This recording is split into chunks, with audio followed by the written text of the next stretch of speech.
Os primeiros anos da igreja são geralmente chamados de igreja primitiva. Nós lemos no livro de Atos que Jesus, o Messias, foi elevado às alturas à vista dos seus discípulos e foi coroado Rei do Universo. E da direita do Pai, para cumprir a profecia, ele derramou o seu Santo Espírito sobre o seu povo.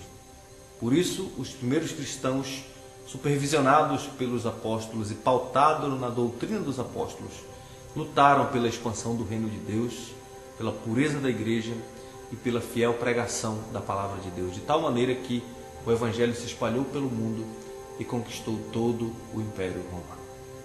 Naqueles dias, a igreja tinha uma forma de governo por presbíteros, o culto era simples, havia uma forte ênfase missionária na igreja, os sermões eram cristocêntricos e havia grande comunhão entre os irmãos, de tal maneira que havia uma grande generosidade na comunidade, porém uma forte oposição do Império Romano também naqueles dias. Essa era a igreja primitiva.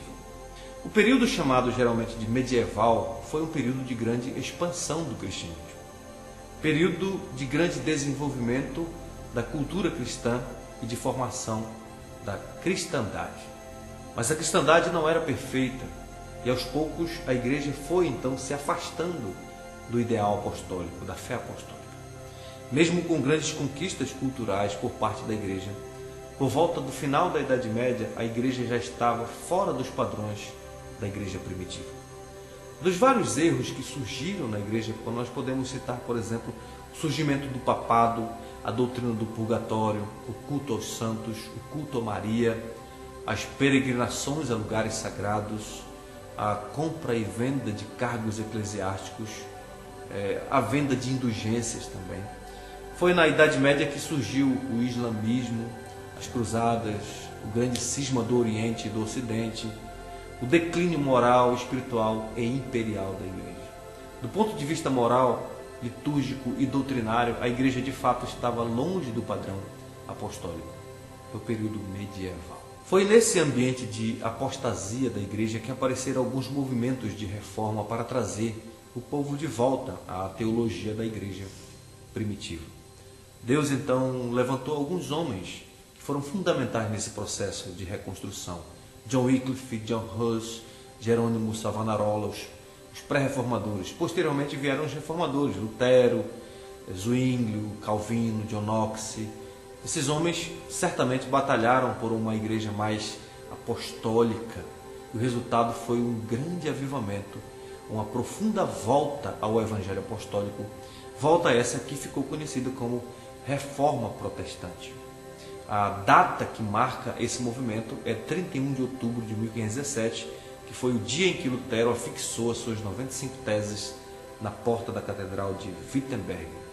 Os reformadores não eram revolucionários, portanto, eles não queriam acabar com a igreja. Na verdade, eles eram reformadores e, como tais, eles queriam voltar aos antigos fundamentos dos apóstolos.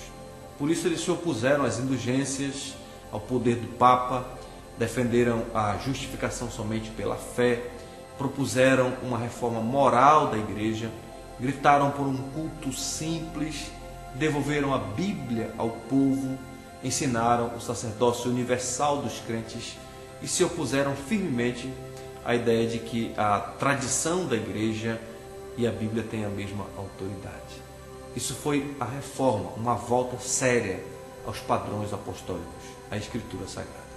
No final do século XVI surgiu, no protestantismo britânico especialmente, um movimento fortemente apegado às Escrituras e à teologia reformada. Esse movimento ficou conhecido como movimento puritano. Naqueles dias a igreja da Inglaterra não tinha ainda experimentado uma verdadeira reforma e por isso os puritanos estavam insistindo então em uma forma de governo mais bíblica, em um sistema de doutrinas apostólicas, em um culto pautado na palavra de Deus, um culto simples e em uma vida mais pura. O que eles queriam, na verdade, era uma reforma genuína da igreja na Inglaterra. Os puritanos influenciaram profundamente o cristianismo europeu e norte-americano, o que gerou um profundo e sincero sentimento religioso, especialmente na Inglaterra. O presbiterianismo é herdeiro deste movimento dos puritanos. Afinal de contas, Os documentos que nós adotamos como padrões de fé, os chamados símbolos de fé de Westminster, eles foram escritos pelos puritanos no século XVII. Os puritanos eram homens de oração fervorosa, culto bíblico, simples, sóbrio, equilibrado. Eram homens de estudo sério das Escrituras Sagradas, da fiel pregação da Palavra de Deus, e defendiam uma prática de uma vida mais simples e mais santa diante de Deus. Por isso foram chamados de puritanos. A Igreja Presbiteriana do Brasil é herdeira da Reforma Protestante do século XVI e dos puritanos. Nós somos uma federação de igrejas que têm em comum uma história, uma forma de governo, uma teologia, bem como um padrão de culto e de vida comunitária. Quem trouxe o presbiterianismo para o Brasil foi o missionário americano presbiteriano Ashbel Green Simonton. Ele chegou aqui em 1859. Durante o seu curto ministério no Brasil, o jovem Simonton deixou marcas profundas e indeléveis na história do presbiterianismo. Em pouco tempo, ele organizou a primeira igreja presbiteriana do Rio de Janeiro. Ele criou o primeiro jornal evangélico, o Imprensa Evangélica. Organizou o primeiro presbitério do Rio de Janeiro. E criou o primeiro seminário teológico em 14 de maio de 1867. Simonton morreu em São Paulo em 9 de dezembro de 1867, aos 34 anos de idade, de febre amarela. Diz a história que a sua irmã lhe perguntou em seus últimos lampejos de consciência: "O que será dos crentes e do trabalho que você está deixando?" Simonton respondeu: "Deus levantará alguém para tomar o meu lugar. Ele fará o seu trabalho com os seus próprios instrumentos. Nós só podemos apoiar-nos nos seus braços e estar quietos." Foi assim que o presbiterianismo veio para o Brasil, e aqui nós estamos lutando pela mesma fé dos nossos pais.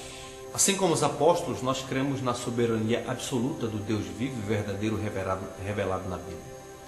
Cremos que Jesus Cristo é Rei e governa este universo. Cremos que a Escritura é a única fonte autorizada da revelação divina.